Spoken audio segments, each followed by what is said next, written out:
India में लगभग हर movie में तुम्हें डबल मीनिंग वाले आइटम सॉन्ग्स देखने मिल ही जाएंगे, भोजपुरी मूवी से लेके तमिल, तेलुगु, हिंदी तक। और इन आइटम सॉन्ग्स की सबसे बुरी बात क्या होती है पता है? इनका मूवी की स्टोरी से कुछ लेना देना नहीं होता। अगर आप इन्हें मूवी की स्टोरी से निकाल भी दो तो कोई फर्क नहीं पड़ेगा। तो फिर क्यों Indian film makers in item song से इतना ऑब्सेस्ड है? क्या बिना आइटम सॉन्ग्स के हमारे यहाँ मूवी बन ही नहीं सकती, या बिना आइटम सॉन्ग्स के लोग मूवी देखने ही नहीं जाएंगे? आंसर है यस, नहीं जाएंगे। आप मानोगे नहीं, जो सिंगल स्क्रीन थिएटर्स होते हैं वहाँ लोग सिर्फ एक आइटम सॉन्ग देखने के लिए पूरी की पूरी मूवी देखने चले जाते हैं। अब इसे ऐसे समझो, द डर्टी पिक्चर जब रिलीज हुई थी, सिर्फ उसके एक गाने ने पूरी की पूरी मूवी सुपरहिट करवा दी थी, और वो गाना था ओ लाला। उस एक सॉन्ग ने ना जाने कितने लोगों को थिएटर तक खींच के लाया और विद्या बालन का करियर भी चेंज कर दिया। तो कैसे, क्या और क्यों होते हैं ये आइटम सॉन्ग्स, और इनका इम्पैक्ट क्या होता है हमारी लाइफ पे, आओ जानते हैं।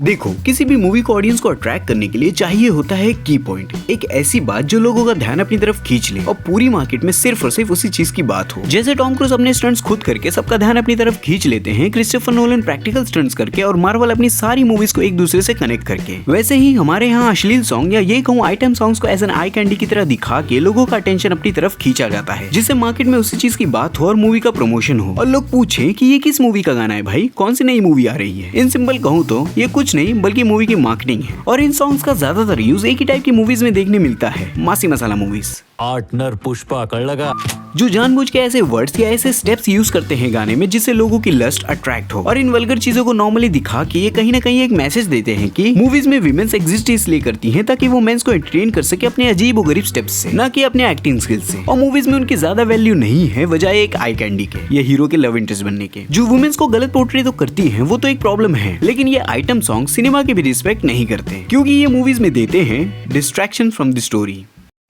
इन सॉन्ग्स की सबसे बुरी बात मुझे लगती है कि इनका कोई मतलब नहीं होता मूवी में, ये कहीं भी कभी भी अचानक से प्रकट हो जाते हैं, जो मूवी की स्टोरी में कंट्रीब्यूट तो नहीं लेकिन ब्रेक जरूर कर रहे होते हैं। इसे ऐसे समझो, अच्छी खासी मूवी चल रही होती है, फिर अपने हीरो को अचानक से लगता है चलो गाना बजाना करते हैं। मतलब क्यों भाई, स्टोरी आगे मूव कर रही है ना, अब हमें बताओ आगे क्या होगा, वजह इसके कि हमें एक नाचती हुई लड़की दिखाओ। पर्सनली आइटम सॉन्ग मुझे तो बोरिंग ही लगते हैं, जो मूवी की रिदम को ब्रेक ही कर रहे होते हैं। और देखा जाए तो ज्यादातर सॉन्ग, चाहे वो आइटम सॉन्ग हो या कोई और, वो मूवी की स्टोरी को स्लो ही करते हैं, और वो तब तक स्लो करते रहेंगे जब तक आप उन्हें अच्छे से मूवी की स्टोरी में इंटीग्रेट नहीं करते। किसी भी सॉन्ग को मूवी की स्टोरी के साथ इंटीग्रेट करना काफी मुश्किल होता है, जो बहुत कम लोग कर पाते हैं, क्योंकि हम रियल लाइफ में बीच बीच में गाना नहीं गाते, तो हम रिलेट कैसे करेंगे। और अगर आप सॉन्ग्स को अच्छे से इंटीग्रेट करते हो मूवी की स्टोरी में, तो वो मूवी की स्टोरी को इनहेंस कर देगी, और अगर जबरदस्ती करते हो तो वो मूवी की स्टोरी को बोरिंग, मतलब बहुत बोरिंग बना देगी। और जो स्मार्ट डायरेक्टर्स होते हैं वो ये चीज जानते हैं, इसलिए वो अपनी मूवीज में सॉन्ग्स का यूज बहुत ही कम करते हैं, और अगर करते भी हैं तो बहुत ही स्मार्ट तरीके से, ताकि वो सॉन्ग मूवी की स्टोरी को एक मीनिंग दे सके, एक डायरेक्शन दे सके, ना कि डिस्ट्रैक्ट करे। जैसे तुम्हारी मूवी में उसके सॉन्ग को बैकग्राउंड में यूज किया गया है लालच दिखाने के लिए। ये रॉकस्टार मूवी जो अपने हर गाने के साथ जॉर्डन की पर्सनालिटी को दिखाती है। यह बात हो तारे जमीन पे मूवी में सॉन्ग्स का यूज करके ईशान की इमोशंस और मेंटल हेल्थ दिखाने की। ये मूवीज अपने सॉन्ग्स को इतने अच्छे से यूज करती हैं कि ऑडियंस उस चीज को फील कर पाती है, उन कैरेक्टर्स को समझ पाती है और इमोशनली उनसे कनेक्ट कर पाती है।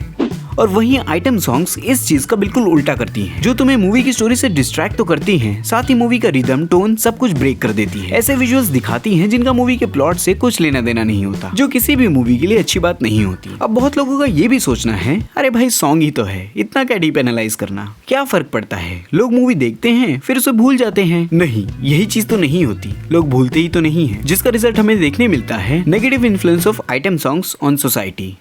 अब गाने का क्या ही इन्फ्लुएंस होगा, आखिर है तो 3 मिनट की ऑडियो फाइल ही ना। नहीं, इन आइटम सॉन्ग्स को ऐसे वल्गर और डबल मीनिंग के साथ बनाया जाता है जिससे वो कैची और मसालेदार लगे, और मार्केट में उसे बार बार प्ले किया जाए जिससे वो वायरल हो सके, बिकॉज नेगेटिव चीज जल्दी वायरल होती है। और जब ऐसा होता है कि आइटम सॉन्ग्स की कोई कैची वल्गर लाइन या पूरा का पूरा सॉन्ग फेमस होके हर जगह बजाने के साथ साथ गाया भी जाता है, 10 साल के बच्चे से लेके 60 साल के आदमी तक, तो यहाँ एक प्रॉब्लम की बात होती है। अगर 60 साल का आदमी वो गाना गा रहा है, उसका मतलब जानते हुए भी, तो वो गलती कर रहा है, लेकिन वही सेम गाना अनजाने में कहीं सुन के एक 10 साल का बच्चा गा रहा है, तो वो ठीक बात नहीं है, क्योंकि वो इस एज में ऐसी चीजें बोल रहा है जिसका उसे पता भी नहीं रहना चाहिए, जो उसके लिए किसी भी एंगल से अच्छी बात नहीं है। उस एज में जब वो ऐसी वल्गर चीजें अपने स्कूल, अपने घर, अपने फ्रेंड्स के बीच में गाता है, तो उससे एक नेगेटिव इन्फ्लुएंस ही क्रिएट होता है एक बच्चे के दिमाग में। लिरिक्स जैसे कि मैं तो तंदूरी मुर्गी हूँ यार, गटका ले मुझे अल्कोहल से, चोली के पीछे छुपा के रखा है, उठा दूं तो हंगामा हो। तुम्हें क्या लगा सिर्फ भोजपुरी इंडस्ट्री से ऐसे गाने लिखते हैं? नहीं। और जो चीज बचपन में सिखाई जाती है वो बहुत ही इंपॉर्टेंट रोल प्ले करती है किसी भी बच्चे के डेवलपमेंट में, कि वो कैसा इंसान बनेगा। और ऐसे सॉन्ग सुन के और गा के संत आदमी तो बनेगा नहीं। और यही नहीं, ये आइटम सॉन्ग जब जोर जोर से मार्केट में बजाए जाते हैं, तो वो इनडायरेक्टली वुमेन्स को एज अ ऑब्जेक्ट की तरह पोर्ट्रे कर रहे होते हैं।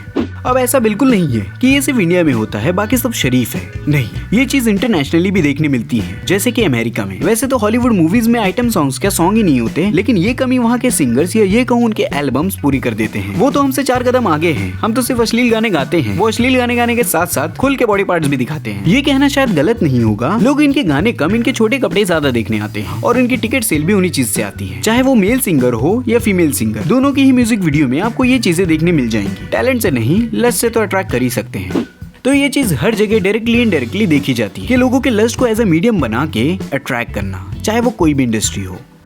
अब यहाँ सिर्फ फिल्म मेकर और सिंगर नहीं बल्कि ऑडियंस का भी रोल और रिस्पॉन्सिबिलिटी आती है कि ये सॉन्ग इसलिए प्रोड्यूस होते हैं क्योंकि ऑडियंस डिमांड करती है। अगर आप इन आइटम सॉन्ग्स की व्यूज देखोगे यूट्यूब पे तो आपको समझ आएगा कितने आइटम सॉन्ग्स कैसे और क्यों बनते हैं, और यही चीज प्रोड्यूसर्स को भी दिखती है, इसलिए तो वो और ये बनाते हैं। अब जो चीज बिक रही है उसे बिजनेसमैन साला बेचेगा ही, अगर तुम खरीदोगे नहीं तो वो बेचना भी बंद कर देगा। तो अगर हम ऑडियंस इन सॉन्ग्स को देखे ही ना, ऐसे कंटेंट को अपना व्यूअरशिप दे ही ना, तो ऐसे सॉन्ग्स भी शायद उतने नंबर्स पे देखने ना मिले। तो ये थी मेरी छोटी सी वीडियो आइटम सॉन्ग्स के ऊपर कि इंडिया में इतने बड़े नंबर पे आइटम सॉन्ग्स क्यों देखने मिलते हैं। वीडियो पसंद आई हो तो आओ बात करते हैं कि लड़के लव स्टोरी मूवीज इतना देखना क्यों नहीं पसंद करते हैं या उन्हें हेट क्यों करते हैं लड़कियों के कंपेयर में। और सब्सक्राइब मारो यार।